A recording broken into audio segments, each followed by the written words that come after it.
What's going on, guys, and welcome back to episode 14 of the podcast. It's the end of the transfer window. It closed on Monday. Finally, Fabricio can take a break and go on a nice little 3-month vacay that he's really needed, and probably get a couple manicures because his thumb's been going crazy on Twitter these last couple months. But we're gonna get in today's episode. We're gonna go over the transfer deadline day, go over a bunch of signings, all the transfer drama and stuff, and the weekend of the game week in the Premier League. A lot of upsets there, a lot of crazy games. But first, we're gonna get into some key signings. This first one, it came on transfer deadline day. Pretty good holding midfielder. Comes over to Arsenal and Thomas Partey for 50 million, right, Nick? Yeah, 50 million was his release clause that they paid for him. Yeah, it's a great signing for them. He's going to shore up their midfield, as they saw Torreira went to where on loan? Torreira went to Atletico and Guendouzi went to Berlin. Yeah, so he comes in. I don't know why not, but he comes straight into their starting lineup. I think he does bits for him there. Yeah, he's by far the best midfielder they have in that roster. You mentioned him as a holding midfielder, which he is naturally, but he also has the ability to play box to box. He has a few goals in him. He has a lot of experience that'll be beneficial to this young Arsenal team. And I feel like this is one of the best deals on deadline day and also in the whole window, to be honest with you. Yeah, no, he's a great midfielder. He can pass the ball, he can hold up play, he can defend well in the midfield. I'm really looking to see how he does for Arsenal. Yeah. Staying in the Premier League, Man U, they're getting left back Alex Telles and Edison Cavani, the striker over there. This Alex, I'm a really fan of this Telles move, but obviously they have Luke Shaw, but now they don't have to play Brendan Williams out of position technically at left back. They can put him as the right back up now to Aaron Wan-Bissaka. And Edison Cavani comes in and gives them some more attacking options up front. They paid a lot for this guy. Yeah. They paid a lot for this guy, with those agent fees and him wanting how much a year? 10 mil? Yeah, about 10 million pounds a year, and then the agent fee was also another 10 million pounds. So it's pretty much a 20 million transfer for a free player. Yeah, that's crazy, man. But it gives him more attacking options, and he gets that number 7 number. I don't know how fond I am about him having that number, but yeah. It's nice having a guy that can score goals and has scored many goals in his career, and he comes in ready to lead this attack when he's in the lineup. Yeah, personally, I would have liked this transfer way more if it happened 5 years ago, when Cavani was still in his prime, scoring goals, 30 goals a season. It would have also cost a hell of a lot more too. Yeah, but I feel like back then it would have been worth it more. Now he's 34. It's unfair to expect 20 goals out of him, but if he can produce that for a season or two, it would be really beneficial. But he hasn't played a lot of consistent first-team football recently. He's 34, and I just don't know what to expect from this signing. But Alex Telles, on the other hand, I'm super excited to see him play. Such an attacking left back. We needed this, and I'm excited to see him in the squad for sure. Yeah, no, he's a great attacking left back. We got Shaw. He's okay going forward. I think it's mainly because he has that chemistry, because he's been at Man U for such a long time, and he knows how these players in front of him play. But I think Alex just comes into this lineup, and he really bolsters this attack for Man U that has looked a little lackluster this year to start off. And I just think he gives them a lot of stability down that left flank. Also, I have a question for you. Do you expect the same kind of productivity out of Edison Cavani that you got out of Zlatan, or how much of that do you expect from Cavani? I don't expect as much as Zlatan, because even though Cavani is world-class, or he was world-class during his prime, there's still levels to this. Zlatan is Zlatan. Zlatan's prime and Zlatan's older ages are always going to be better than Cavani's. And I feel like Cavani, maybe 10, 15 goals, I'll be happy, but we can't expect him to carry the team like Zlatan did with 20-plus goals. Yeah, no, and no disrespect to Zlatan. He's nowhere near Edison Cavani's. He's nowhere near his tier, if I'm being honest, even at this age. All right, and still kind of staying in Man U, they were able to unload Chris Smalling to Roma, who was on loan there last season. This is just a nice way to get some more money on some deadwood players for Man U. There don't know if I'd say a lot, but there were some fans who were mad about this deal because, our defense has looked pretty suspect in the back so far this year. So, are you happy with this trade? Do you wish you could have got more out of it, or what do you think? I feel like I always knew this was going to happen, to be honest. Chris Smalling had a great loan spell there last year, like you were saying. But it kind of stings because I feel like Smalling did have a future at the club. He got to be better than some of the people we have there for sure. And I feel like instead of selling one of the better center backs, we should have started off by selling the Rojos and the Joneses. And maybe even the Lindelofs, maybe cash out on him. Because I feel like Smalling would be a really good third choice center back on a team in the Premier League. But it just sucks that we still have those deadwood players, but we lost him. Yeah, I just hope they start to get out of the club soon, especially in this next window. Bayern Munich able to bring in another winger in Costa, Douglas Costa. What do you think about that one? It's another depth signing for Bayern Munich, who some might say they have the most depth in Europe. They have now Sane, Gnabry, Coman, and Douglas Costa to run the wings. That's so much pace, so much talent, so much skill. If one of them goes down with an injury, another one just slots right in. If one of them is low on fitness, another one comes in. It's just an amazing situation for the manager over there at Bayern Munich. And I feel like it's a manager's dream to have these many talented players in one squad. But yeah, man, like it's just crazy their depth, man. I don't know if I've seen a team with depth like this, in a while. It's been some time. This team's gonna go down, if they do it again this year. Yeah. They're definitely gonna go down in the history books. Yeah, I said earlier that this Bayern team's building a dynasty, and this signing is another signing to make that dynasty come true. Yeah. It's great to witness right now. Everton able to not unload, but they're able to loan Moise Kean to PSG. A couple years ago I was really keen on him.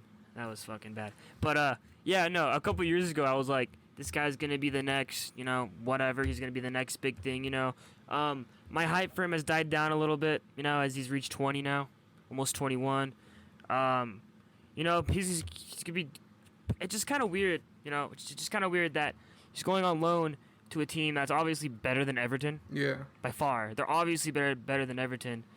But Everton have Calvert-Lewin, who's playing out of his mind right now. Out of his absolute mind. He's going to PSG. I really wonder the type of game time he's gonna be able to get over there. I don't know too much about this, but what do you think about it? I think, like you said, it's kind of confusing because PSG is better than Everton, but I feel like for his confidence, it might be beneficial. He's gonna be training with players like Neymar, Icardi, and Mbappe, who are really good finishers, and he's also an attacking player, so he can learn from them. And also, when he does get that game time, he's gonna have so many people feeding him the ball. He's probably gonna score a lot of goals off the bench, to be honest. And I feel like it's going to be a good confidence booster for him because he kind of needs a little career reset right now. He's in a dry spell. And I feel like this move might help him in the long run. Yeah, no, I thought they would put in a low to buy option into that, but I didn't. But I tried to read into that and I didn't see anything about a loan to buy option. I believe Everton rejected a loan to buy. Oh, yeah? Yeah, that's kind of smart of them because then they can cash out once they get him back or do whatever they want with him. Also, speaking about Everton, they bring in a goalkeeper in Robin Olsen. I don't know a lot about this guy. I just think he's on loan from Roma. Yeah, he's on loan, yeah. If I'm not wrong. Yeah, he's a 30-year-old guy they have on loan. He's coming in there. I don't really have much to say about this one. You probably know more about him than me. What do you think about this? Well, the only reason I feel like they made this move is because Pickford has been in such horrible form, and their backup goalie isn't a real competition for Pickford. Pickford always knows he's going to play, so now they bring Olsen in, a proven goalkeeper. He's not anything amazing, but he's proven, he's consistent, he's reliable to give some competition. And if Pickford fucks up again, he knows that he's going to lose his spot to Olsen. Yeah, and he is 6'5", and this move is the 6th player the Toffees have signed this window. It's been a really pretty good window for them so far. Or not so far, but it's been a pretty good window for them. And but they're looking good. So we're going to look at some huge failures. Manchester United heavily linked to Sancho, and they got pretty linked to Ousmane Dembele towards the end of the window once they figured out that they're never going to sign Sancho. and they end up not signing any of them. It just sucks to see, man. Such a big club not able to get people on their list. You should be able to get the people you got in your top 5 list. At least 2 or 3 of them. Yeah. Being as big as a team as this is, but it's just a big letdown again. Yeah, Man United are a huge club, and it's kind of embarrassing, like as a fan, that we failed to get our first target in Sancho, and also I feel like Dembele is also a top 3 target in that right wing position, and we failed to get both of them, and we have to settle with a kid, Ahmad Traore from Atalanta, 18-year-old. I mean, he has potential, but he's not proven like these guys on the big stage. So we just gotta wait to see if he develops, and if he doesn't, then we have to search for another right wing, and it's just gonna be a long process that's gonna be repeated over and over again until we either get rid of Woodward or the board or both. Yeah, no, this really doesn't look good for Ole at all going into the rest of this season. Speaking about failure to sign players, Barcelona also not looking that good this window as they failed to sign Eric Garcia and Memphis Depay. Weren't even able to afford Memphis Depay, which is why they were trying to sell Dembele so bad, but we only wanted him on a loan deal. Barca, what does this show that they're going to do this season, How are they going to be? I feel like their squad is still pretty decent. As long as they all stay healthy, they might compete with Real Madrid and Atletico Madrid for that La Liga title. But I feel like in Europe, they're screwed. They don't have enough depth. And I feel like that's where they'll sacrifice injuring players in like the Champions League, and that might hurt them in the league. But I just feel like Eric Garcia is not that big of a miss because he told Man City that if they don't sell him, he's going to join Barca for free next year. So they're going to get him next year. But that Memphis thing, that could provide a lot of depth as a cam, left winger, and as a striker. He's so diverse, and he can play almost every role. And I just feel like that'll be a huge miss for Barca. Yeah, that would have. I mean, it's going to be a great deal if they can get him for free next season, I think a lot of teams will take him for free. Arsenal fans also punching the air right now as they were heavily linked to OR for a while, huh? Yeah. It would have been a great signing for their midfield. I really rate OR. I don't really know why he didn't come. I guess things just didn't get agreed or whatever between clubs or player. I don't know. I think Lyon wanted 65 million, but Arsenal wasn't willing to offer more than 50.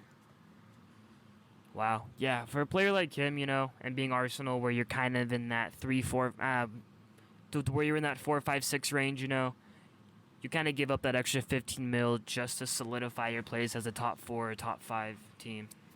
Yeah, I agree. I feel like it's a huge miss, but to be honest, if they got him, they wouldn't have got Party.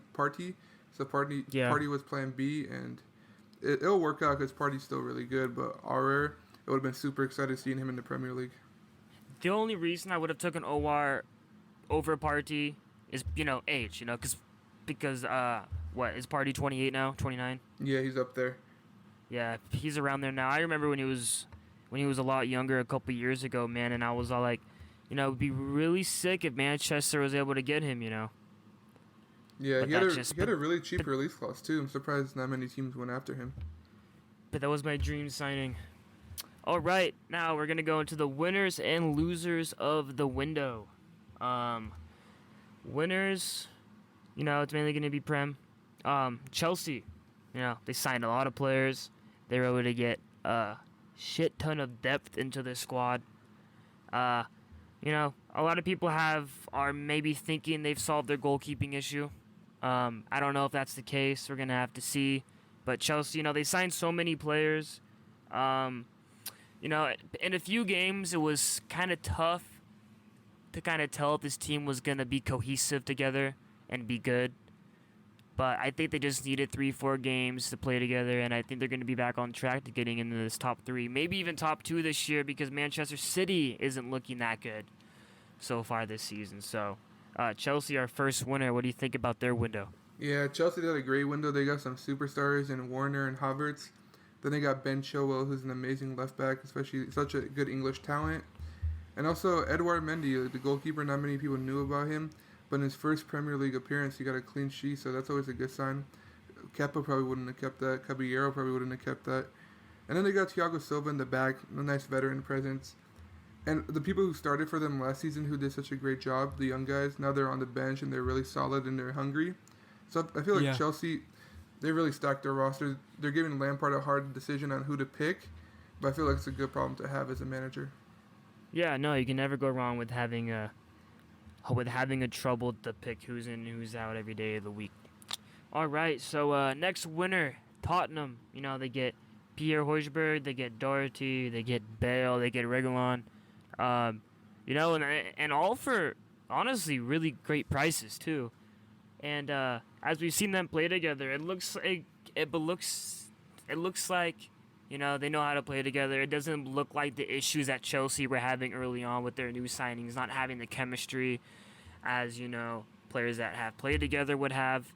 But really solid win over them, you know, but they could even be pushing for a top four this year. You know, but look at how they've been playing this year. What's your thoughts on their window? Yeah, Højbjerg and Doherty have looked really solid. They haven't really been coming up in the stat sheet, but that's not their responsibility. And this team is to play solid, play mature, don't make too many mistakes. And Reguilon, like, he's burst onto the scene. He did get juked by a couple people and didn't look too strong on defense, but I believe he already has 2 assists and 2 appearances for them. So that's really good now in this like age where fullbacks are really attacking. And Bale hasn't been played yet, but Son and Kane are playing so good, and when Bale joins them, I don't feel like anything can go wrong. I think they'll just get even better because defenses will have to focus on Bale and his pace, and they might sacrifice leaving Kane or Son open. Yeah, I just really hope Bell doesn't come in and messes up that world-class chemistry that Son and Kane have up front for them. Yeah. I really just expect him to make it even better, if that's even possible, you know. Yeah, I agree. So our next winner is the Gunners, Arsenal. You know they went out and they got De Willian on a free. They got Gabriel to help shore up that defense, and then they get Partey in that midfield.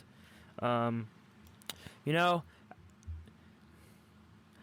I want to say it's been kind of a quiet window. You know, you don't really hear too much about Arsenal in this window, but all the signings that they were able to get, you know, 3 solid signings. They've already got a lot of production out of Willian. You know, he's already bagged in goals and he's already bagged in assists for them so far this season. So, and Gabriel's has already got a goal for them too in the back. Yeah. You know, so these signings are looking to already be benefiting them. Arteta's doing a great job. What's your thoughts on Arsenal this window and Arteta? Yeah, Arteta looks like he's built a solid team that fits his like philosophy and his style. That Willian signing, it was kind of surprising for me at first, but now watching him, he plays a really crucial role. He has to go back on defense and attack and start the counters, and he's doing a really good job at it. Gabriel's looked really solid in the back. Partey, I'm really excited to see his debut, see how he fits in. But Arsenal, in my opinion, is in a top 4 challenge this year. They might crack into the top 4 for the first time in a while. And it'll be interesting to see how the season plays out with all these new signings everywhere. And our last winner, you know, I think they won the window. I think they won the window this year, you know, but I think they were already at a place before the window where they were going to have a solid finish in the Premier League anyway, but then they went out and, you know, but they shored up this midfield. And Everton, you know, they've definitely built a Premier League, you know, a team that can challenge for the title. As we've seen so far this year, James has been great. You know, they got Allen and Decore. This is a great fucking midfield they got because James can play on the right too. You know, he could do so much for this team. Everton, they're looking deep as ever. What do you think about their window? Yeah, this midfield is amazing. I pretty much consider James a midfielder, even though he plays off the right wing because he cuts in as like a cam so much. And they have Sigurdsson off the bench. They have so many like playmakers to supply Richarlison and Dominic Calvert-Lewin. And they should both, I saw like a quote from Carlo Ancelotti, the manager. He was like, they should both score 25 goals because they have all these players supplying them. He was like, even I can score 25 goals at this age, so they better do it too. And I feel like he's right. This is a lot of creativity that Everton isn't used to having, or teams of Everton's caliber aren't used to having, and they can't waste it because maybe a lot of these guys will get bought by bigger teams next season. So I feel like they need to take the season really hard and go all out and try to win the Premier League now. Yeah, no, I would love to see them. You know, I could see them pulling like a Leicester, you know, but like it's definitely not going to be as big as an upset as that Leicester year was, but still, a little bit like that. So losers of the window. Well, obviously you all saw this one coming. Manchester United. You know, they failed to sign a right winger, which they needed. They failed to sign a center back, which they needed. Weren't able to sell a lot of players that aren't going to see any game time this season. that we could have used for other windows. And this board, I really feel bad for Ole in this window. I feel like there's no way. I feel like there's no really way for him to succeed having a team like this compared to what the other teams have done and what the other teams have on their roster. Yeah. So yeah, I think they're my biggest loser. What about you? They're my biggest loser too.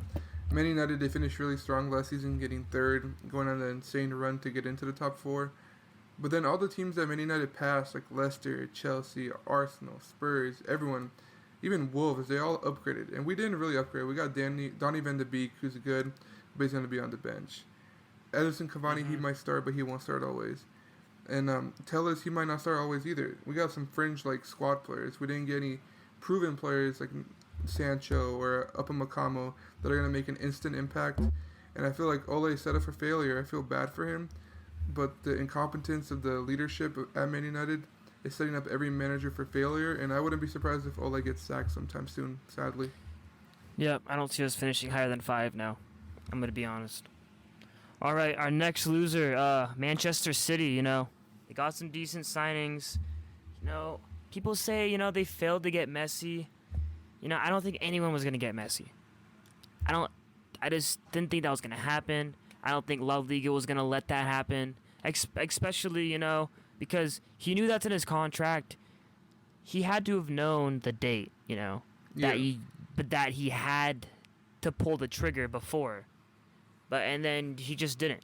I don't know why he waited so long when he knew the time was coming up. He could have easily joined a new team, but he didn't. And then all this drama came out. It looked bad for both of them, So, whatever. They were supposed to get Koulibaly too. They didn't get that. They also failed to get a striker, having Jesus and Aguero injured. They just didn't really fill those gaping holes that they really needed to. What do you have to say? Yeah, I feel like they wasted a lot of time trying to get Messi, and when that didn't work out, they kind of like depressed them in a way because they invested so much time. They were going to invest so much money. They met up his dad, who's his agent, and they really thought it would happen because Pep and Messi have that connection. And when it didn't, I felt like they got nervous. They made a lot of panics in the transfer market. And then they couldn't get Koulibaly because their relationship with Napoli is bad, and that gave them even more panic. And then I feel like they kind of overpaid for Ruben Diaz too. And he's unproven, if we're being honest. Yeah. And I just don't know. Like, I feel like they need a good CDM, like another Fernandinho, who's going to win the ball to protect that back line, because that back line isn't that good. And they didn't get that. And now Gabriel Jesus and Aguero are both injured, and they're playing Sterling as striker. And he misses sitters a lot. He's like a great winger, but he misses a lot of sitters. And you don't want your number 9 to be missing sitters. So I feel like they went at this window the wrong way. And it might come back to cost them a title here. Yeah.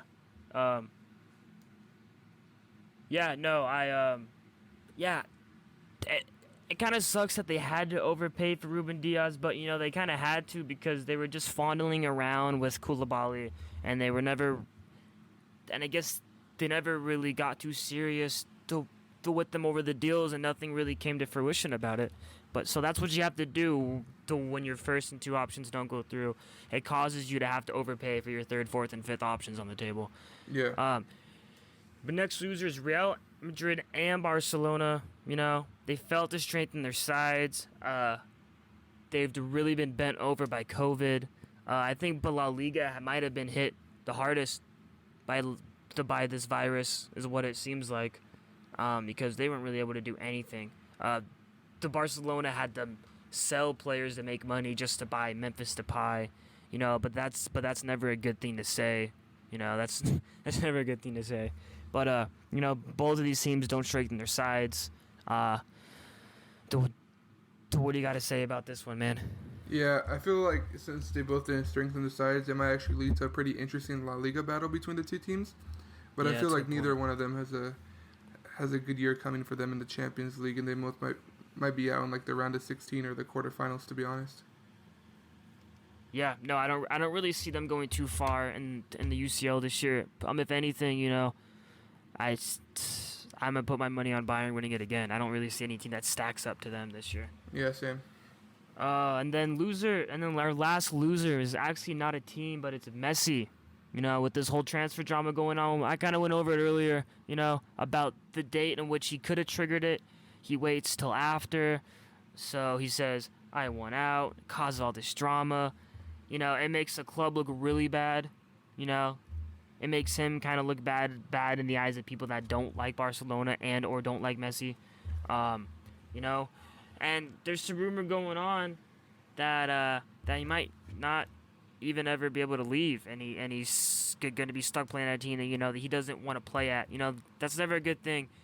Having a player at your club when they don't want to be there, because there's nothing positive that's going to come out about that. He's just going to be a cancer in the locker room.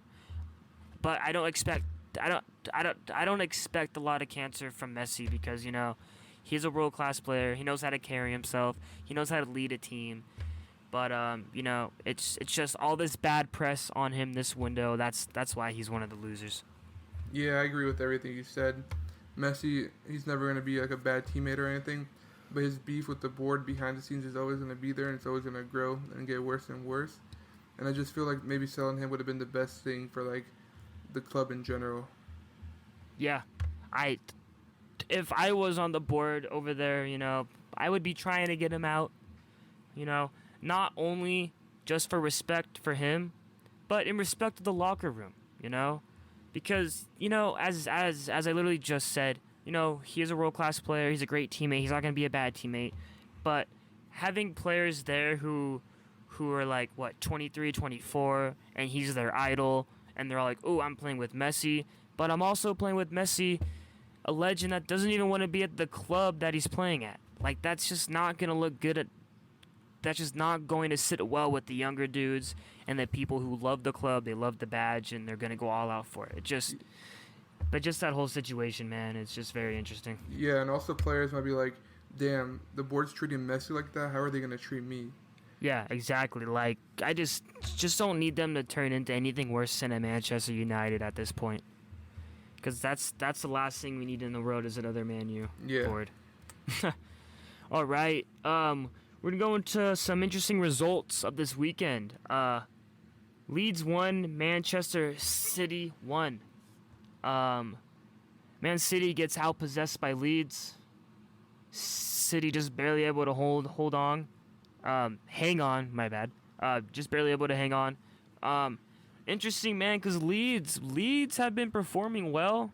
They've come into the Prem League, and they've showed, that they belong here. Manchester City, they come off a bad result, and then they bounce back with a draw, and even a 1-1 draw, still not able to bag in those goals, but they do have problems up front with injuries. What do you take away from this game? Leeds are for real, man. They took this game to Man City. They weren't scared of their possession. They weren't scared of their players. They weren't scared of the tiki-taka Pep has his teams play, and they outpossessed them. They could have won this game easily. And Marcelo Bielsa's a real coach. He's amazing. How he's not on a bigger team shocks me, but he's really making his name for himself right now, and there's such a joy to watch. I really hope they stay in the Premier League for a while. Yeah, no, the only thing out of Leeds that I would but that I would want to improve is their defense. It's kind of off and on, but they played pretty good against Manchester City here. But that defense just needs to get more consistent, and they could easily get a top 8, top 9 finish this year in the Prem. Yeah. So, Manchester City not off to the best start this year. They've had some wins, they had some losses, some draws. It's been an up and down so far for them. They've been dropping a lot of points in their games so far this season. Do you think the Prem has figured out Pep and how he manages this club, this team? Have they found out his kryptonite? Yeah, I feel like it's an interesting question because I feel like the Prem figured out Pep right away, and they need to counterattack him and sit back deep and just hit him in the counter right away, and like not let them build up the possession, because when they build up the possession, they're unplayable. But I feel like 2 years ago, 3 years ago, and last year, Man City was too good to get countered a lot. But this year, they just have a drop of form, drop of talent. I don't know what it is. And they're losing the ball in dangerous areas, and they're getting countered, and they're leaving their defense and their goalkeeper exposed. So I feel like it's more of a player thing than a Pep thing. But then again, Pep does need a plan B if his tiki-taka isn't working. Yeah. Agree with that one. And the next interesting result we're going to get into real quick is Leicester losing 3-0 to West Ham. You know, West Ham, a team that comes into this year, a lot of people saying that, you know, they're going to be in that relegation battle, but they come out here and they smack Leicester 3-0. You know, it looks good on the score sheet. It looks great for the table. You know, is West Ham really out here trying to prove all these doubters wrong, you know, or was this just a terrible game by Leicester? I feel like West Ham's out here to prove everyone wrong. This is not their first good result of the season. They've been putting in some good performances. And now they're finally playing like they should be playing. They're playing for David Moyes. They're keeping him his job. And David Moyes is a talented manager, as much as I hurt to say, because he was horrible for Man United. He is too good to get relegated. This team is too good to get relegated. And I'm happy they're playing good, because this is the potential they have. And I've predicted they'll get relegated, but I really hope they prove me wrong and continue this, because West Ham, they're a Premier League team. They always need to stay in the Premier League for like culture. And I'm proud of them. Yeah. Would love to see them stay up if they could. Next game, you know, I don't really want to go over this, but you know we have to. Manchester United lose 1-6 to Tottenham. Man, you look terrible defensively in the back. Harry Maguire literally pulls Luke Shaw away from a Tottenham attacker and just lets in an easy goal. Didn't really get that. DeMartial gets a red card in this one as well. Soft or not soft, you know, it's still a red card, and that's just a detriment to your team. You know, was it soft in your opinion? It was soft, but the way the rules are written, it is a red card. But my bigger problem with that is that I believe Lamela, who hit Martial in the face first, how is he not going to get a red card? Because it is hand or elbow to the face equals red. Yeah. So how is one going to get a red but not the other one? Yeah, I don't really understand that calling, but you know, the last time Tottenham scored 6 goals on Manchester United in a league game, Everton won the title. That's a crazy stat. So, you know, not a lot of people know that. I saw that on Twitter the other day, and that was kind of interesting. I like hearing all these conspiracy stuff that, like, add up to things that happened in the past. You know, when a team scores, 4 goals in the first 20 minutes. When was the last time that happened? Oh, last time that happened, Norwich won the league, headass. You know what I mean? Yeah. But it's just funny to look at those. So how much is this defeat going to hurt Ole's career? You know? I feel like it's going to hurt a lot because he might get sacked, to be honest. Maybe not right away, but I was hearing a rumor from Sky Sports, I believe, if he doesn't pick up the form and go on a couple-game win streak by the November international break, he might be out and Pochettino might be in. It's not his fault. The board hasn't backed him. But it's going to hurt. But I feel like if he does get sacked, he won't be able to talk bad about the club because they have an agreement. But I'd love to see him resign and call out the board for their bullshit. Wait. So what's the agreement about talking bad? So usually if you get sacked, there's a thing in your contract that says you can't go out to the media and expose the board or the players or anything like that. For how long? Or they won't pay you for the rest of your contract if you do like break that. Oh, dude, come on. Okay. I'm talking to all you Manchester United fans. You know, Ole is going to get sacked this year. He is not going to be the manager at the end of the season. And when he does get fired, when he does get sacked from this club, he better go straight to the media and expose this board for the years after Alex Ferguson of stupidity that they have gone through and money whoring and being fucking penny pinchers and doing nothing to improve this team but to improve the size of their goddamn wallets. Ole needs to do this being, you know, he's a great striker in his time for Man U. Loves the club. He fucking loves the club. He loves the club more than any fucking player on the squad.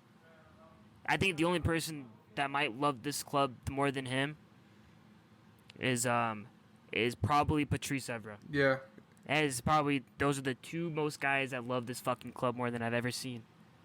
So when Ole gets sacked, he better grow some fucking balls and go straight to the media and tell the fucking world how fucking stupid this board is. I'm sorry about all the cursing, but I'm just fed up.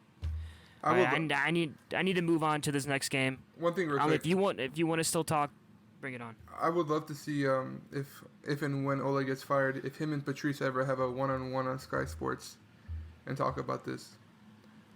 I feel like that would bring like a lot of things out That about sounds the board and amazing to expose me. everything. That sounds amazing to me. You get the two people who have the most respect and the most love for the badge, and you put them in a room. That's gonna get views. Yeah. So many things are gonna come out of that. That needs to happen. All right, we're moving on from the Man U slander, even though it's earned, but they earned all the slander they're getting. Aston Villa absolutely bends over Liverpool and fucks them silly as they win by a score of Liverpool 2, Aston Villa with a 7, dude. What the fuck happened in this one, man? The defense and the goalkeeper were horrible. A lot of mistakes. Starting from the goalkeeper, I feel like he misplaced a pass, had a bad control, and they scored off that. And then Ollie Watkins and Jack Grealish and John McGinn tore his defense apart. Van Dijk was at a 3 out of 10 rating. I don't think I've ever seen him that low since he was maybe on Celtic and they got killed in the Champions League by someone. It was embarrassing. Like, this Liverpool team looks so cocky. And I had this fear coming into the season that they won't win the league because of their cockiness. And right now they still look like they could win the league, but they need to cut this out. They can't keep slipping up. The Leeds game where they won 4-3 should have been a warning shot game, but I guess it wasn't. They gave 7 goals to Aston Villa. It's absolutely crazy to me. Yeah, no, Aston Villa, that's, the last time they scored this many goals, you want to know who won the Prem League? Who? Blackburn. Oh my God. That's a total joke. I'm taking the absolute piss. But yeah, no, that's just insane to see, especially a team like them scoring this many goals. It's just, it makes them look good, but makes Liverpool look even worse than it does make Aston Villa look good. So, we're going to get into another segment here to end out this video. Overreaction or underreaction. Ole will be the first Premier League manager sacked this season. Overreaction or not? I feel like this is a fair statement. I feel like it's between Ole Solskjaer and Chris Wilder from Sheffield. But I feel like Man United are more ruthless, and Woodward wants to put the blame on someone else, so he might sack Solskjaer in the next month or two. I agree. I was going to bring up the Sheffield thing too, but, I just feel like they just played, but they just had an outlier of a season last year. So, they're riding on that high. So, you can't really take your faith out of the manager just yet, but you got to play this on at least until the next year, at least until January, You got to ride him into this next transfer window. If anything isn't good till maybe February, then I think that's when you got to get the Sheffield guy for the fucking shaft. But Ole, he could easily be done before December. Yeah. That's definitely not an overreaction. Overreaction or not, Manchester United will miss out on a top 4 finish this year. I don't think this is an overreaction either. They didn't really strengthen in the transfer window. They had a horrible start. All the teams around them got stronger. Everton now, they look like a potential Premier League challenger. And I just feel like they're running out of spots. I could see them go right back to the Europa League next year. Yeah, no, I've been saying, I'm tired of seeing us in the Europa League. It's so hard to see a club worth as much as us, have the history that we have, the pedigree that Manchester United has, to see a team like this in the Europa League. It's pitiful.